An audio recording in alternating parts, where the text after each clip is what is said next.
of fruit, water, and I'm pretty sure there aren't any dangerous animals. So things aren't so bad. We can't have everybody talking at once.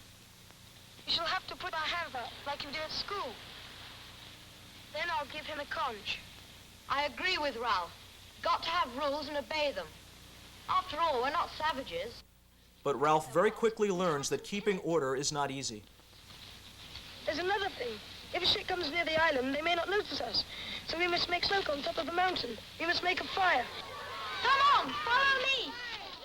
And so the boys make their fire, find food, build shelters, play, and rest.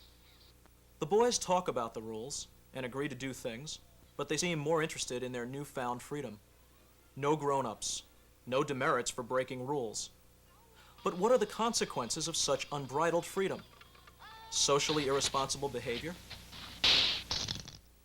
What happens, for instance, when the boys let their first fire rage out of control?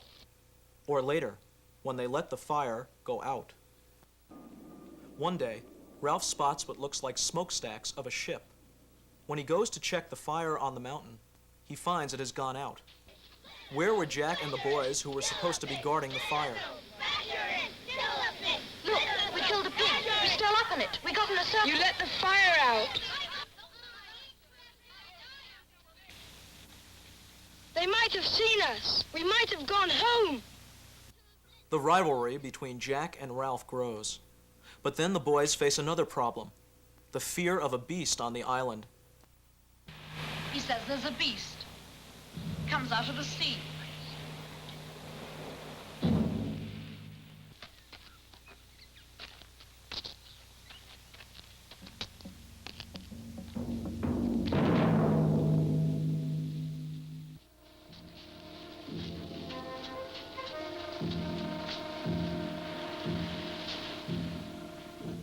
It was furry.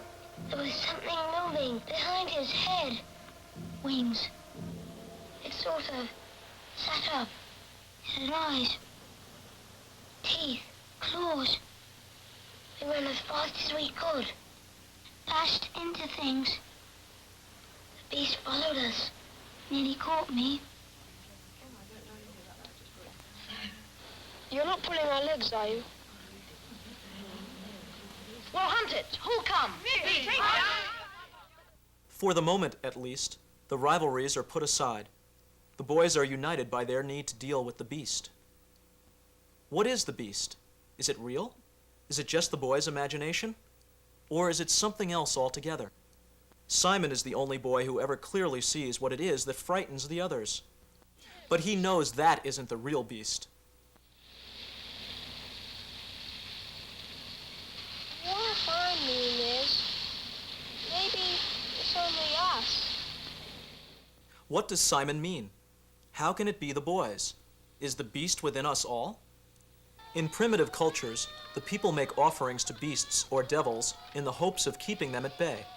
They perform rituals, they dance, and wear paint and costumes.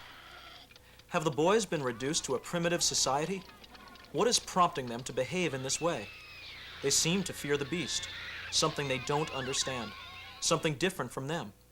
What happens when fear, ignorance, and prejudice prevail? What kind of leader is most likely to take charge? Lord of the Flies is filled with power struggles, the kind that go on in a schoolyard. Each boy wants the game to go his way. If he doesn't like the rules, he'll try to change them, or just quit. But as Ralph and Piggy know, this isn't a game. Under these circumstances, the power struggle can lead to grave consequences. You stop it. What good are you doing talking like that? It was dark. There was that bloody dance.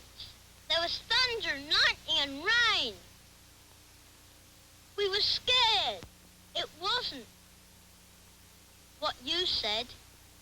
Oh, Piggy! He was batty. He asked for it. It was an accident. The characters in Lord of the Flies are in a crisis situation.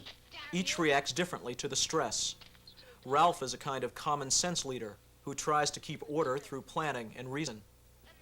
Jack tries to take control by demanding it. He puts people down and orders them around. He stirs the others to action. He himself acts on impulse. Jack is the hunter. He seems to relish the act of killing, of destroying nature. When we meet Jack, the images are dark and frightening.